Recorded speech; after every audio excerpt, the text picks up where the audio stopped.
Now, after 6 decades, the Syrian Ba'athist dictatorship has finally been toppled. The vast majority of that, of course, under the al-Assads. And for the 21st century, all of that under Bashar al-Assad. Now, we've seen scenes of jubilation in Syria and beyond. This was a vicious dictatorship which killed hundreds of thousands of its own people, including with barrel bombs and chemical weapons, despite styling itself, when it suited, as anti-imperialist, collaborated with the war on terror with the George Bush administration.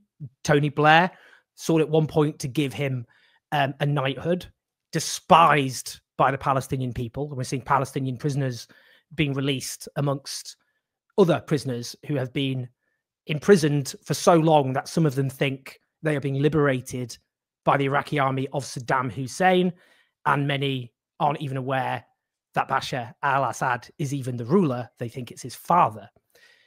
Hideous horrors, but some are, I would say, confused, and I've seen that on social media. There is no better person to talk about this than my brilliant guest, Rami Jarrah, who is Syrian, who's someone who has been arrested by the Syrian regime, been involved in activism, journalism, someone who, throughout Israel's genocide against the Palestinian people, I've followed his moral integrity, has always shone through. He's been a brilliant voice. I had to say, so many Syrian voices have been, including Syrian Palestinian voices, of course, through the genocide, speaking out against these horrors, and now asking us to have consistency when we talk, of course, about the regime of Assad. It's great to speak to you. How are you doing? I'm good, Owen. It's a pleasure. Really is a pleasure. I just want to start. How do you feel? Mixed feelings, very mixed feelings, because, and I think I speak for quite a few Syrians right now, because we haven't had really time to prepare to even understand what's going on right now. Most of the conversations I've been having over the past few days have been, I mean, it was usually the case that, you know, some people that aren't as fixated on Syria would contact me and ask me questions. And most of the time I'm just saying, I really don't have an answer. Like, what's going on right now? Who is who in all of this? So it feels like something very similar to 2011, as strange as that sounds, because the environment is totally different. But I've, over the past, since, you know, it became clear that Assad was going to fall, and eventually he did, it only really just sunk in with me, I think, the day before yesterday, that it really sunk in that this is happening. The rest of these past, you know, just under 2 weeks was just, I don't know, it's just a weird dream, a weird dream, honestly. And I still haven't come to terms with it. I think my wife's doing a much better job than me. She's you know, able to deal with her emotions, and she's just able to, you know, sit there and cry it out, you know, cries of joy. Honestly, for me, it's really mixed feelings right now. I'd put in Syria behind me. I think, you know, this is something that maybe is not as representative of other people, but I'd really put Syria behind me in the past few years. It's worth pointing out to many viewers and listeners that the Ba'athist regime has been in power for over 60 years. And the Syrian population, only 4.2% are over 65. And the vast majority of those won't remember time before the Ba'athists either. So we're talking like 99% of Syrians, their lived memory has only been this dictatorship. Do you want to just tell me about your background in terms of your parents were political activists? I know you grew up in London, but you ended up getting arrested when you went to Syria. So you just tell us a bit about your family's history and what happened with you. Yeah, so my parents are both poets, and usually, you know, a poet requires some imagination, and I think somewhere like Syria, I don't think they really want you to use your imagination. So very quickly, I think my dad, at the age of around 22, had to leave Syria, and so they were in exile. They were dissidents of the government. They've been outspoken since they left the country. And then I was born in Cyprus and grew up in London, as you mentioned. And then in 2000, I mean, I spent my whole life outside the country. My Arabic wasn't exactly something that I could talk, but I had that sort of weird accent, which I've managed to fix over the past decade. But so I traveled to Syria for the very first time in 2004 for reasons I'm not going to indulge in right now. I was actually forced to travel to Syria, but that's a really long story that has nothing to do with what we're talking about. But when I arrived in Damascus, I was basically greeted in the airport when I was. I think they have a manifesto on the plane, right, on who's coming. So they didn't wait for me to go to passport control. I was actually greeted coming out of the plane, and I went into an intelligence. There's a intelligence officer's room once you're coming into Damascus airport, and I went in, and it wasn't scary or anything at the time. I was scared, but I mean, in hindsight, it was obvious that they didn't have any bad plans for me.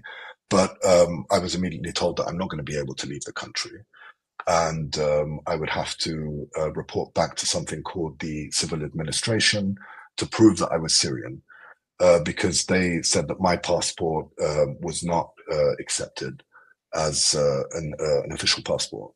And that was because my parents were married abroad, and because they were dissidents, they weren't able to register their marriage in Syria. And it's just, this administrative issues, really.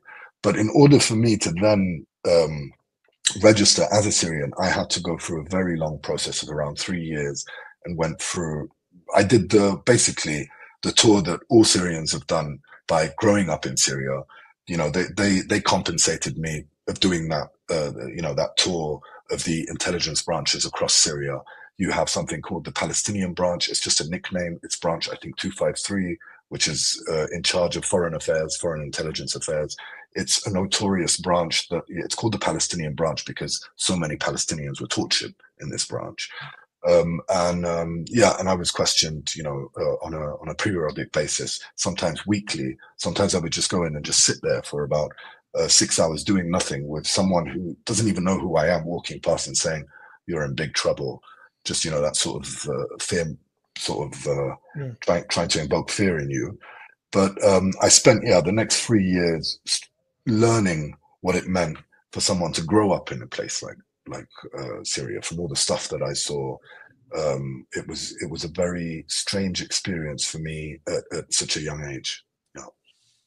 In terms of the Syrian revolution in 2011, so you get the Arab Spring, you get uprisings across the Arab world, including, of course, against regimes propped up by the West, like in Egypt, Tunisia, and in Syria. I mean, how do you understand the context then? What was the context, and what was the nature of that uprising?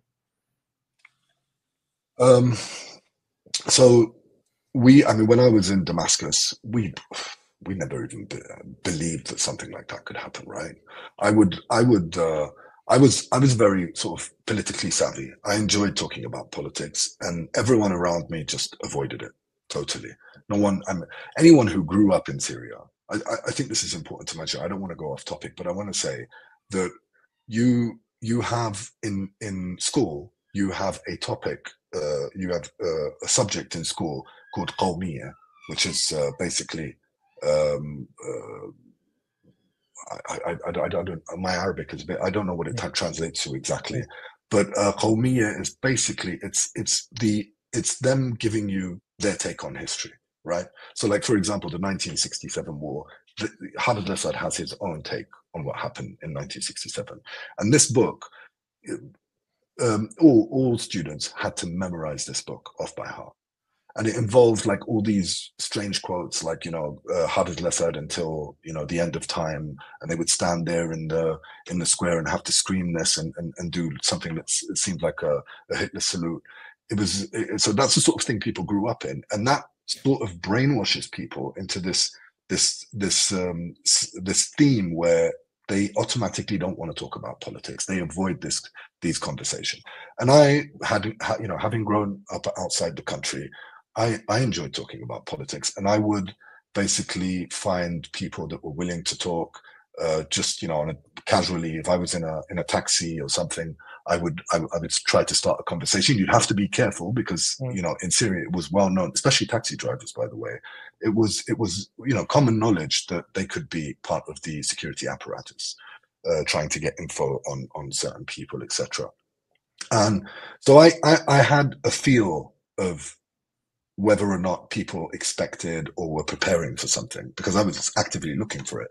And there was no such thing. But when things started in Tunisia, and just as they, you know, just as it moved on to Egypt, suddenly there became this environment in Syria where it seemed like it was somewhat welcome, the idea of there being some sort of opposition to the government. In the early, I think we're talking about mid-February 2011, there were some efforts online, some pages that had been started. It didn't look like anything serious, but towards the end of February, early March, that's when there was like small things happening, like people banging on doors and throwing flyers inside buildings that said, we want freedom, we want freedom of speech, etc. And it didn't feel real. And you know, this is why when we were talking just a few moments ago off camera, and I said that this seems like what's happening right now seems in somewhat, you know, similar to what happened before, is that at the time, I didn't think it was possible that it could happen. But suddenly on the 15th of March, when the first protest took place in Damascus, it was that same feeling of what we felt just under 2 weeks ago, where is this really happening? Are people really rising against the government? It was just something that no one could even imagine. And one amazing thing in all of this, and I think this was the main driver, right, to why there's an adrenaline in somewhere like Syria if you participate in a protest. The first time I left, you know, I left after Syria, and I took part in a protest outside Syria. I don't want to ruin it for everyone, but I wasn't able to, you know, there wasn't any adrenaline. I don't want to say there was no point to a protest outside, you know, in Europe, but in Syria, it was like, you know, you could lose your life. Yeah. And what was beautiful about that, as dangerous as it sounds, was that the other people that you were meeting for the first time that were also risking their lives, just in that split second, those people became closer to you and meant more to you than most of the people that you know, especially the people that you know that didn't care that, you know, we lived under this oppressive regime. Suddenly there was this sort of brotherhood where people would protect each other. And that's, I think that was the main driver that created this brotherhood of people that are willing to risk their lives for each other. I think that's how it started. And of course, this was in the context in the 2000s, the Assads had pushed this policy of privatization, which handed state assets to their cronies, their relatives, to privatizing health, education. Obviously, yes. I failed to do the background on that. Yes. No, not at all. No. Yeah. I just thought it was worth just because I don't want to. Because I to talk about it. I don't want to, of course, focus about today. But you know, and of course, there was this policy of rendition where they cooperated with the US so-called war on terror, where so-called terror suspects were sent to Syria and were tortured by the Syrian regime. Just in terms of, you know, because without excessive fast forwarding, because obviously I want to talk about today, but the context here is so important because, of course, we had in 2011 this uprising, and then the Syrian regime responded with militarization, didn't they? They just sent in the army and massacred people. Yes. So to be, I mean, so that we put, you know, everything in the right place. I participated. The first protest that I actually participated in was on the 18th of March, and that was in the Umayyad Mosque in central Damascus. And the reason that we went to the mosque, because, you know, I know how this is perceived. You know, first of all, I'm not Muslim, and I went to the mosque because the mosque was the only place on a Friday that you could gather in large numbers without, you know, them picking you up and saying, "Why? What are you doing in this crowd?" So in that protest, the first day, I think it was the first protest on a Friday, after 3 days after the small protest that had first ignited in Damascus. The response, it was obvious that there wasn't a prepared response, and it was a very random, not an authentic, but a sort of spontaneous response by the government. And I think without orders, they arrested people, and then it was not long that these people were released. That also happened the week after, on the 25th. And then after that, it was obvious that something had changed. And when, I mean, you saw this in Damascus, you saw this in Daraa. Basically, the military was, and not just the military, but something called Shabiha, which are the sort of death squads. These are basically militias that are very loyal to the Syrian government, mainly made out of, and we can go into this later, but mainly made out of the Alawite sect, and very loyal to the government and very, very ferocious. I think people that don't even know how to talk, really. All they do really know how to do is kill and torture people. And this sort of apparatus was released onto the Syrian people. It was really terrifying, Owen, really terrifying. It's not, to this day, I have reoccurring dreams where, you know, I would be forgiven for urinating myself. And it's just, the idea of resisting was just out of the question. The second they came, we would just run off, and anyone they caught, you wouldn't see again. And you know, even when I came out of Syria in late 2000, and I would tell these stories to people, to journalists, I could see in their faces they didn't believe what I was saying. I could see it. You know, they didn't believe that. All right, maybe this guy's over exaggerating a bit. Maybe, you know, but the reality was that we never came face to face with these death squads, because the second they would come in green buses in the beginning and have their weapons, you know, waving out the windows. The second they came, we would just run off.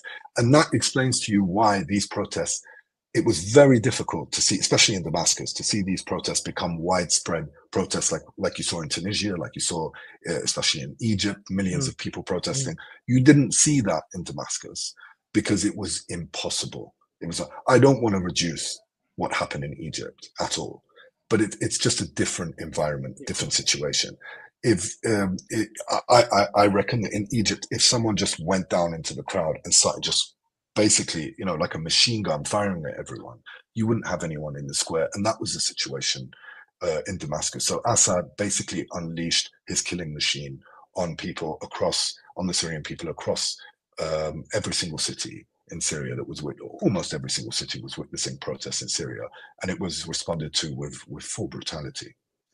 And by this year, it seemed as though the consensus seemed to be Assad had won. There was normalization taking place. The Italian far right prime minister talking about normalization in order with Assad, so Syrian refugees could be sent back to Syria, and that, as we can see, exceptionally brittle victory in practice was secured, not least, of course, with the major role of Russia in terms of the Russian the raining down of barrel bombs and the carpet bombing which we saw in civilian areas, but 300,000 plus civilians alone, excluding combatants who were killed. Huge, terrible atrocities committed in those 13 years.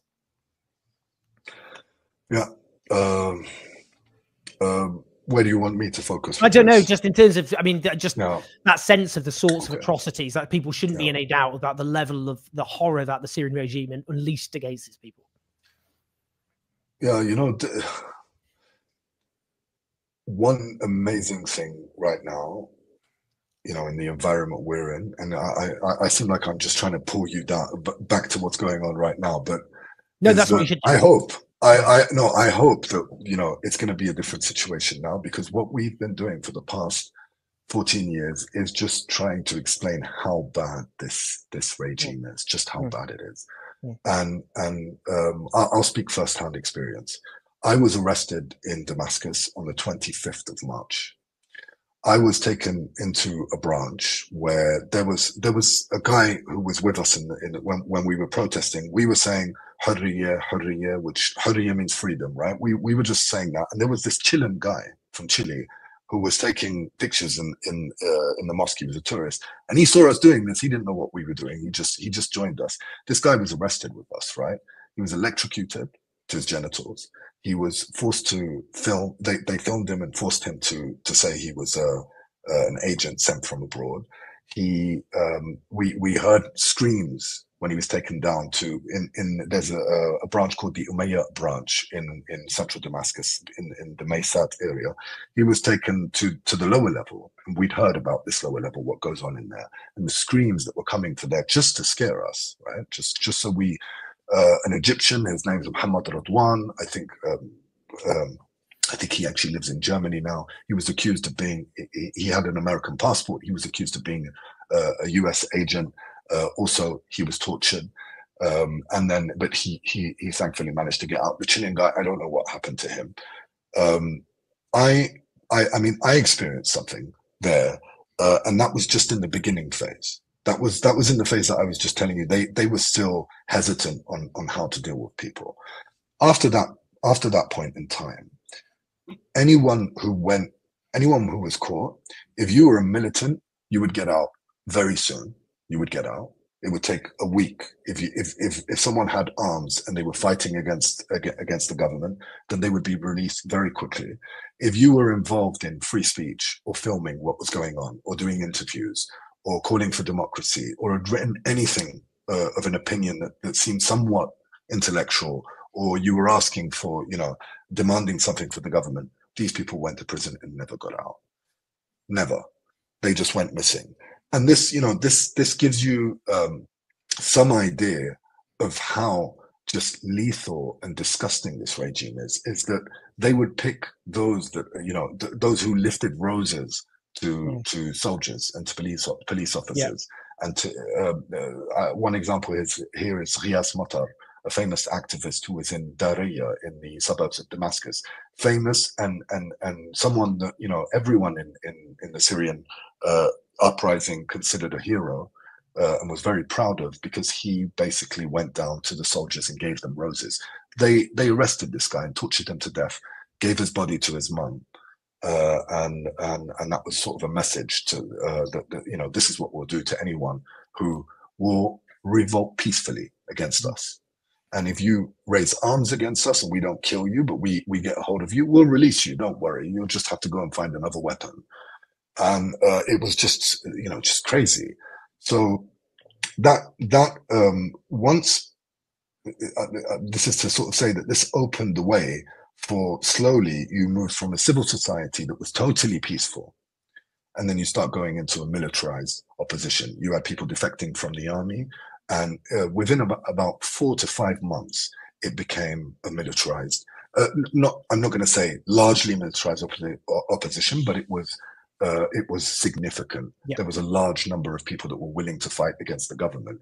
And at this stage, this is when the government let's say the government had its excuse to begin carpet bombing cities, destroying all of them.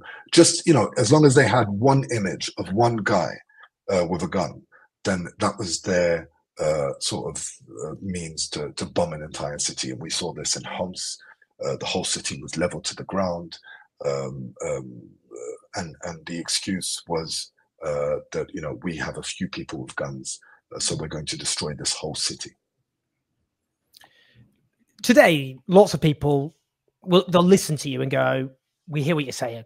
It sounds unbelievably horrific, but HTS, the main force, the Islamists, people looked, of course, they've, the origins in Al Qaeda.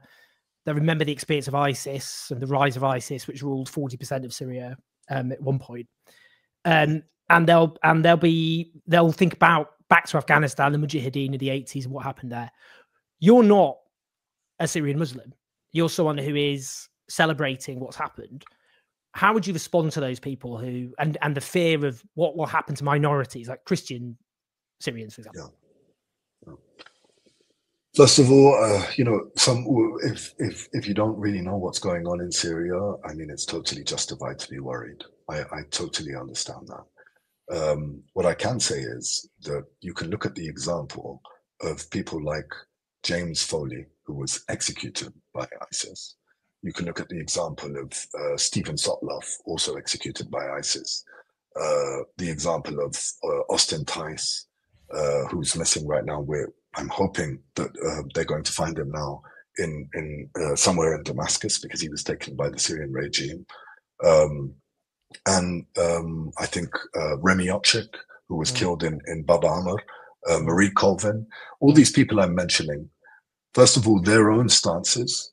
They had seen the situation on the ground. They had, you can even say, mingled and filmed in areas where these extremist factions could be seen, were there. And even their families now, after some of them have been executed by ISIS, if you listen to their statements, do I take, they have a lot of background in Syria. They all blame Assad, every single one of them. And there's a reason for that. Is that we know that in this situation there's a chicken and there's an egg, and the egg is the chicken is Assad, and the egg is what Assad is, basically these factions that Assad has created the environment for. It sounds and like nurtured, didn't he? He actively nurtured them as well. Definitely. You had prisons that were basically anyone with an extremist ideology, they were released from these prisons. This is all documented. There are many of the officers, of the leaders in the Islamic State that came from Assad's prisons. They were released in 2013 and 2012 and joined the ranks. And it was the regime's intention to create this fundamentalist Islamic opposition that it could then focus the attention on, especially in the media. But all right, I mean, let's ignore all that. Let's just say that Assad, all right, he created this environment, and now you have this really bad environment, and it's very dangerous. I genuinely believe, and I've seen this myself. I've been to these areas as someone who's not a Muslim. Everyone knew that I was not a Muslim. I spent time with groups that were extremist factions as a journalist. And I spoke openly about who I was, about how I felt, that I wanted democracy in Syria. And I did not see the sort of thing that neither the accusations or the stuff that, that was being produced from, let's say, the media wing of ISIS about, these fear campaigns that were created by, I'm not comparing ISIS to the US military or anything like that. But just as any military wants to show its might, the way that ISIS tried to do this was by, putting these videos together of how they executed people. Obviously, it's horrific. But what I'm trying to say is that these people, they just try to take the image out of your head of this guy cutting someone's head off. The rest of the fighters, we're talking about just the ordinary fighters that were somehow, were in this vacuum situation because there wasn't much support going to the more moderate groups that were fighting against the Assad regime. There was this vacuum situation where everyone then diverted to these groups because these groups had resources, because these groups weren't being attacked. I'm talking about ISIS and Jabhat al-Nusra, the groups that were linked to Al-Qaeda. They weren't being attacked by the Syrian government. One example is the ISIS's headquarters in the very center of Raqqa city, which had floodlights on it. At times when there were, there's no electricity in the city, they had generators with floodlights. This headquarters is basically the size of Trafalgar Square, right? And the Syrian regime flights and the Russian flights would just fly on by, and they were never targeted, never. But schools were targeted, hospitals were targeted, civilian homes were targeted, everywhere else. But ISIS's own headquarters was a target. So they were basically given a free pass to take territory. As you mentioned, they took a very large segment of territory in Syria, and that was allowed to happen by the Syrian government. And what this meant was the Syrian government would be fighting with opposition forces, weakening their the moderate rebels, and then you would have ISIS come in and take these areas. And ISIS, because of this environment, these Islamic hardline groups started to attract fighters of Syrian fighters, because a lot of people like to say that they're all foreign fighters. A lot of them were foreign fighters, but a lot of them were Syrians, and it was because, first of all, they would be safer on the battlefield. They would be safer. They had more weapons. They seemed stronger. They had more money. So that's why that was the case. Today in Syria, when you look at the Jolani, who used to be linked to ISIS. In fact, Jolani was in Iraq, right? And Baghdadi, Baghdadi is obviously killed, who was the head of ISIS, sent him to Syria to set up and establish the Islamic State in Syria. And then what Jolani did was he started working on his own group, which was Jabhat al-Nusra. And he was warned by, I think a message was sent through someone called Abu Mari al-Qahtani. He was sent a message saying from Baghdadi that you're not allowed to do this. So then he defected from ISIS, Jolani. And when he was under threat from ISIS, he went and pledged allegiance to Jabhat al-Nusra. And what that meant was that was a sort of protection. Then speed forward, 2 years later, he then disconnected. He then went his own way from Jabhat al-Nusra and from Al-Qaeda, sorry. And the reason I mention this to say is that this man is a very pragmatic person. Not necessarily, I'm not saying he doesn't hold that Islamic ideology, but what I do know is that most of these leaders in these extremist groups were not themselves extremists. They were people that wanted power, and they knew that they could take advantage of the large influx of jihadists that had come into Syria, foreign fighters, and take advantage of the fact that there was an environment of where people needed support, and they were, under terrible conditions, and they took advantage of that.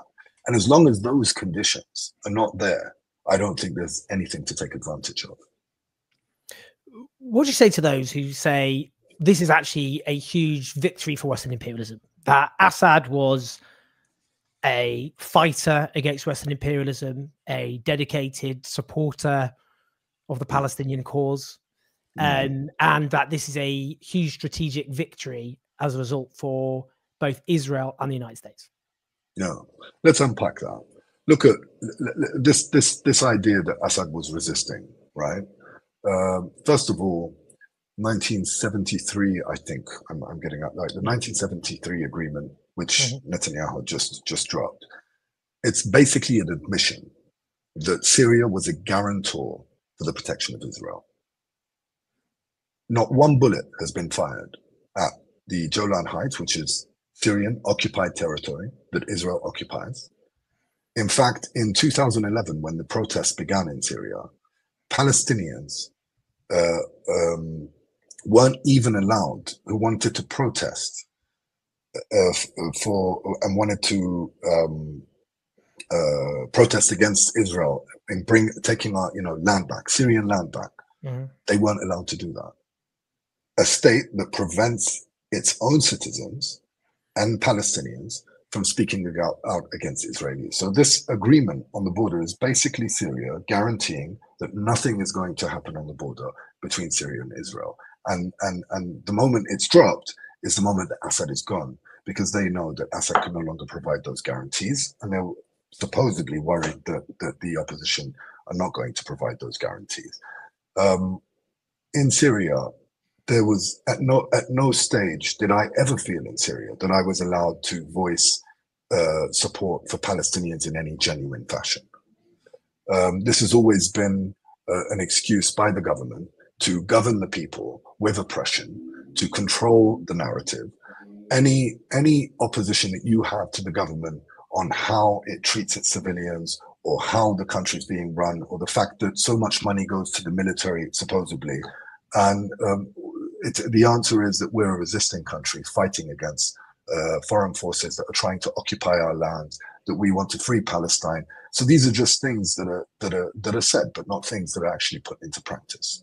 So any Syrian, you ask, even those that support the government, I mean, you could just take a small tour and actually have a conversation with people who actually support Assad, Syrians who support Assad. They don't know where Palestine is on the map, even though it's just next door. They really don't know where it is on the map. There is not this culture in the Assadist circles of any support for Palestine. If you go on pro-regime channels, Facebook pages, Twitter accounts, I'm talking about pro-regime accounts that are inside Syria, right? You will find, you won't even find mention of Palestine.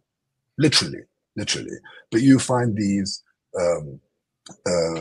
anti-imperialist extreme, I don't know, outside the country who supposedly, you know, I say supposedly support Palestinians. The reason I say this, I find it highly contradictory that you could defend children that are being killed in one situation, but somehow be cheering it on another in another situation. So I don't trust any of these people, honestly. I don't know what their thinking process is. I mean, some of them have occasionally accidentally used videos of atrocities committed by the Assad regime, thinking it was atrocities committed by Israel and Gaza, as if there isn't a lack of video footage of atrocities committed by Israel and Gaza. Unbelievable. Yeah, just unbelievable. I've seen so much of that, and you know, by the way, a lot of that when that happens, I didn't used to really call those things out. I used to actually message people and say that, you know, you're using the wrong picture, because in the end, you know, these things are happening in Gaza anyway. But yes, that was the case. And what's funny is that when we started seeing them basically cheering the civil defense, rightfully, right, cheering the civil defense in Gaza, the same very people like Eva Bartlett and I forget these names, so I shouldn't really be helping them out, but they would basically be cheering on the civil defense in Gaza and calling the civil defense in Syria Al-Qaeda, and it's just crazy. I don't get it. So Syria, the government being considered an anti-imperialist country fighting against imperialism, has always been basically siding with another imperialism. Syria is exposed to Iran, exposed to Russia.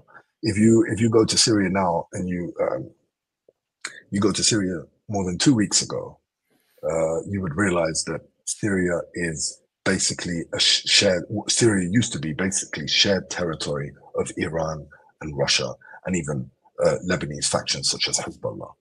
There is no such thing as a Syrian identity in Syria. Nothing.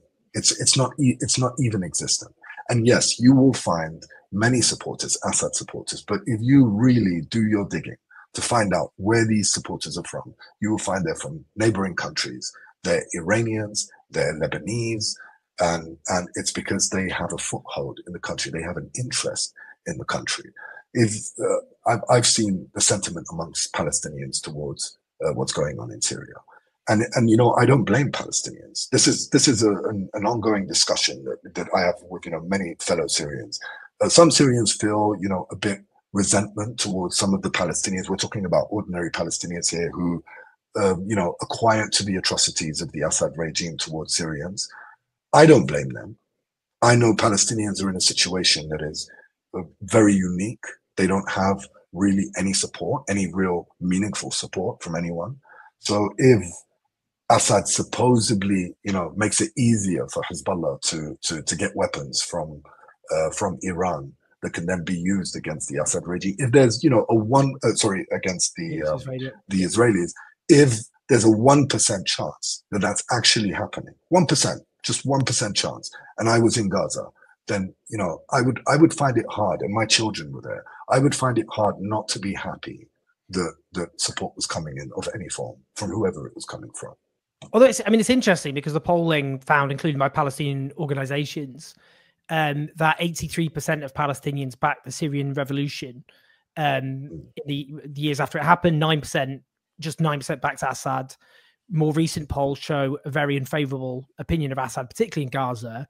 Indeed, more hostility towards him than almost any foreign leader. He was ranked down alongside Joe Biden by Palestinians, according to that polling, which is why Hamas were actually kicked out of Damascus, because they clearly had to reflect to some degree what Palestinians in Gaza themselves felt, because they refused to back the Assad regime and then overtly backs the uprising.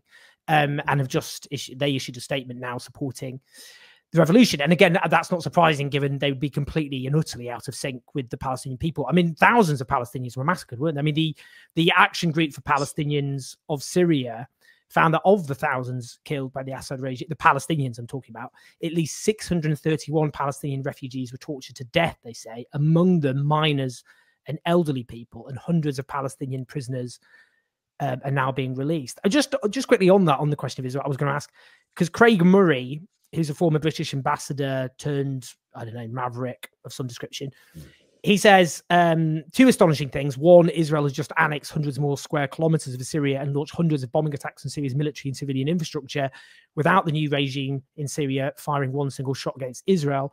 Two, in the UK, Liberal Democrats like Owen Jones, it's funny because he's actually a former Liberal Democrat and I'm a lifelong socialist, and Salafists, and then mentions 5 Pillars UK, still refuse to accept that the coup was organized by Israel and the USA despite overwhelming evidence. I mean, that point is just so silly because clearly there was mass support for the overthrow of Assad. It's just too ridiculous. But that point there, I mean, he doesn't see it's so contradictory because he says he's correct. I mean, Israel has invaded Syria. It's literally invaded Syria. The justification being to defend the Golan Heights, which is annexed territory, Syrian territory, which is against international law that Israel's even there in the first place. And he's correct. They are bombing Syria. But I mean, so Israel's bombed Syria over and over and over and over again. And Assad's never fired back, let alone fought against to take back the Golan Heights. And it's notable they're firing now, aren't they? They're firing now on these military targets because they're scared of them falling into the hands of the rebels. So I don't know that what he's saying there is weird cognitive dissonance because I don't understand how it justifies his argument. Yeah. See, the Assad regime hasn't lifted a finger against Israel. It was literally a guarantor to Israel, literally. I think the only maybe point of fear for Israel was Assad's balancing act relationship that he had with Iran, and I think that was problematic not just for Israel, but also problematic for Putin, and also problematic for Iran and for the Emirates. And Assad had played this balancing act between them. And I think if there's any genius to Assad, if we're going to give him any credit, and I'm talking about his system here, not necessarily him personally, but if there's any genius to the Assad system, that maybe, the cards that were laid down for this were done so by his father, then it is this balancing act that Syria has been able to play. And that's what's kept him in power for awfully so long. But Syria does not have any, I mean, for me, it just feels a bit annoying to have to even address the idea that Assad is somewhat considered a resistance to Israel. It's just totally ridiculous. It's pathetic. The whole topic is pathetic, to be honest. Just on Assad, just a few final things I just wanted to just run by. I mean, one of them is about Assad himself now in Moscow with his family. I mean, do you fear he'll never get justice? I mean, partly it's in the interest of the Russian regime now to give Assad a cosseted life, because otherwise other clients of Russia will go, well, as soon as it went a bit south for Assad, then Russia abandoned them and therefore we can't trust Russia. So there's a kind of incentive there. So is your fear that basically he'll live... well, we don't know, because as we can see, there is a general rule that tyrannies tend to fall eventually. So you can't, if I were Putin, I wouldn't exactly bet my life on him surviving forever. But I mean, what's your thoughts on that? Will Assad just indefinitely, do you fear he'll never get justice? What I want to say on this might not be very popular, but I think the best thing that happened was that he got away. I think I think this is the best case scenario. I mean, look at Saddam Hussein, right? He's whether this is public sentiment or not, you have a large segment of the Arab world that see him as a hero, and it's because of the fashion of what happened. The way I totally agree with what happened to Saddam Hussein. Just to be clear, I think it should have happened much quicker. I think his trial should have been a much swifter trial. But with the amount of misinformation that you have today, and the tools that people have at their hands to distort information and play with people's feelings, Assad would have been turned into a hero had he been caught. The people that Assad supposedly Assad was the protector of minorities in Syria. What has become clearly obvious to them was that he was not willing to stay and fight and to protect them, and he left them. and that is the exact contrary. That is contrary to the image that has been built for Assad, that he's a hero, that he protects these communities, that he's going to stay and fight to the very last moment. But the reality was that when Iran and Russia weren't there, he wasn't able to face the fighting force that's on the ground now. Something that I think a lot of people won't know, the opposition groups, they were much larger in 2013 and 2014. There were considerably larger numbers of people fighting against Assad. So it was really the support of Russia and Iran that helped Assad win the war. And at this stage, I think him fleeing and not there are some downsides of him not facing justice. Don't get me wrong. Obviously, this opens the door for other people to assume that they can commit these crimes and get away with it. But I think that here the pros outweigh the cons. Really, I really do. I think that had he stayed and had he gotten arrested or had he died, he would have been labeled a hero. It would have kept a portion of society still rallying on that memory. And I think now what you see in Syria, from just what I firsthand things that I'm seeing, I've been speaking to people who used to support the regime, and suddenly they have a different perspective. Suddenly they're saying other stuff. Suddenly, they have an excuse to say, we didn't know he would do this to us. We didn't know that there were these prisons. We didn't know that this was happening. And I think Assad running away has given an opportunity for Syrians to reconciliate, and it's given them an opportunity for hope. So I see the downside, but I think that the fact that he got away has definitely been a positive. Definitely. Just before I ask the final question about the future of Syria, I mean, you've been so active online talking about Israel's genocide against the Palestinian people. I mean, do you think? I actually said. I mean, we talked a lot about in terms of Israel and what happens now, and you can actually sense a huge amount of nervousness because actually those in the know and analysts have been making this clear, but you can see it's actually by Israeli analysts coming out and saying it is Israel's preference was the status quo, which was a weakened Assad regime. That's what they preferred. He did his rhetoric and all the rest of it, didn't lift a finger in practice. Syria was weakened, didn't offer any threat. And now this offers a massive uncertainty. That's why they're bombing Syria. There's if they thought this was, why would they need to go around bombing everything on their own terms and invade Syria? I mean, obviously they see the hope of expanding territory. They're a settler colonial regime. But do you actually see this could be, I mean, I've seen some Palestinians expressing hope that this will help the Palestinian cause in some ways, and it bolsters the idea that, I suppose, in part, all tyrannies come to an end.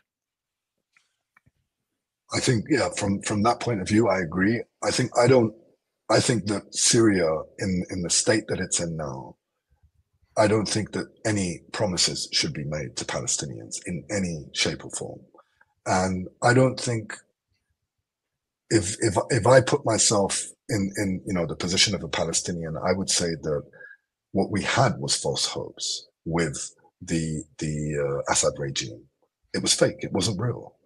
And the sooner this form of fake resistance is eliminated, I think then you face the music and realize what's really going on. I don't see that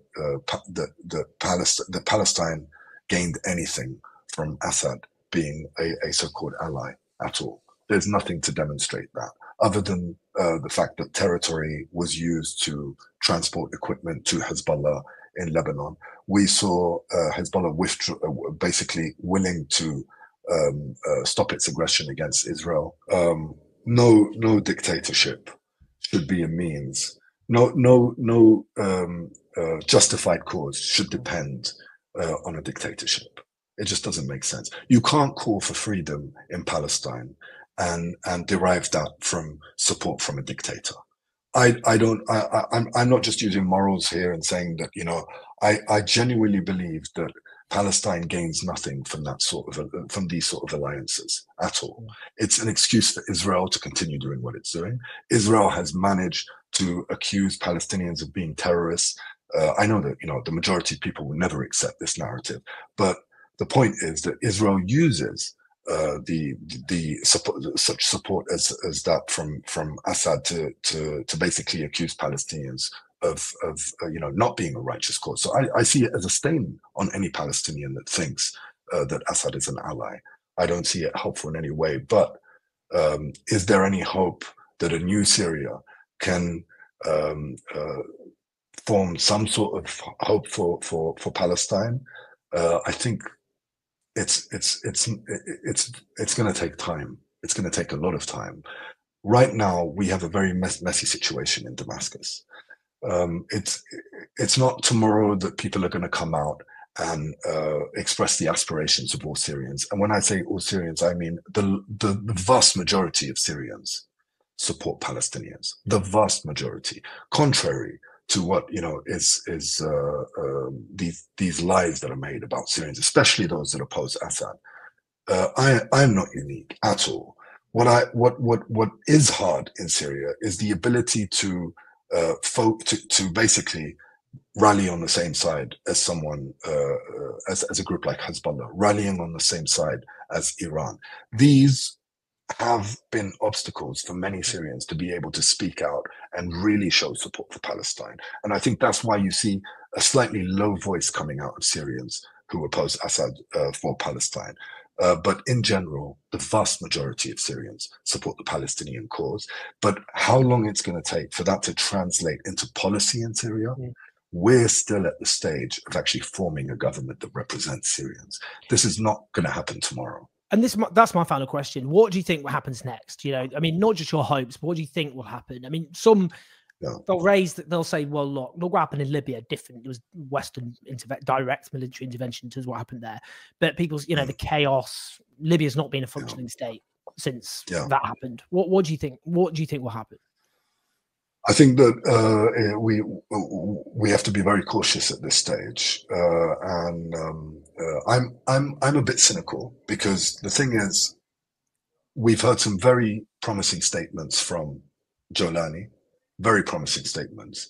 He's even suggested the idea of dissolving Hayat Tahrir al-Sham, HTS, and if he were to do this and to hand over power to a transitional government, and this transitional government begin preparations for bringing in and sheltering the entire opposition outside the country, then I feel that this could be promising. But one issue that we're going to have to grapple with is the need that many sides have for revenge on the ground. Yeah. This is going to be the next phase. Yeah. There are many people that have committed crimes. They all know. I mean, Syrians know who these people are, right? It's not like these people have all fled the country. All you have is maybe, let's say, a group of 500, 1,000 people who have managed to leave the country, who are in top positions. However, you have murder. The murderer and the victim are going to be walking on the same road, basically. And so the next phase is really self-restraint and deciding, where is that threshold of where transitional justice is applied? Are we going to you have let's call it a pyramid of a society that has committed crimes? Can you implement justice against everyone? Unfortunately, in any situation in a situation like Syria, where you want to implement transitional justice, it can't be with everyone. I think we're going to have a very bumpy ride. I think we're going to have conflict between secularism or those who aspire for secularism, like myself, and the hardline Islamists.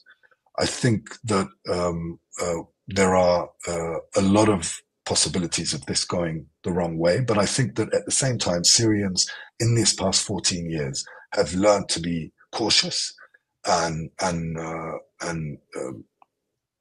this is a phase where I think the next 10 or 15 days are really going to tell us what cards we have on the table. It's still not even clear how this all happened.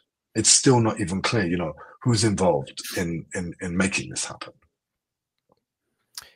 Rami, it must be a very emotional, surreal time for you, given what you've experienced, the horrors you've witnessed, and the the knowledge of the mass slaughter that your fellow people have suffered. But you've spoken so eloquently, and you've educated me, and I'm sure you've certainly educated all of us about the context and what's happened. You've been an invaluable voice, as I've said, all the time I've followed you on social media.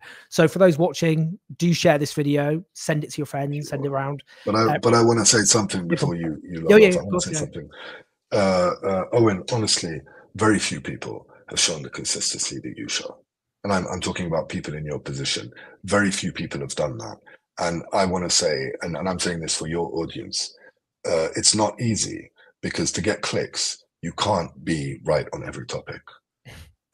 And you can't maintain a huge audience if you just want to say the things that makes your audience happy, especially if you have different topics, opposing topics. If you want to always say the right thing, it's not easy, and I commend you for doing that. I hadn't known before, a long time back, I didn't know what your stance was on Syria, and you surprised me, and I'm really grateful that you have that consistency. I think that, you being here and your voice, I think you play a major role. Thank you. Well, it means a lot, but I just, in a way, I think it's those who don't have more consistency deserve to be damned more than those who do to be celebrated. But I'd never be able to look myself in the mirror if I didn't try and have that more consistency. But the one thing I'd always say to my critics is that I only say what I think. There's no ulterior motive. I'm not thinking of my career or my various handlers, although of course the juicy checks I get from various security services do make it a little bit easier. But I only say what I think, even when I make mistakes, which I do make mistakes, but I try and put my hands up when I do. But I learn from people like you. That's the key point. And what I've tried to do with this channel all the way from the start is to be educated by the voices that I think we need to hear from. And I hope the moral consistency that I try and aspire to have, I hope that, I learned that from people like yourself. I always have voices who are actually in the know, who have lived experiences.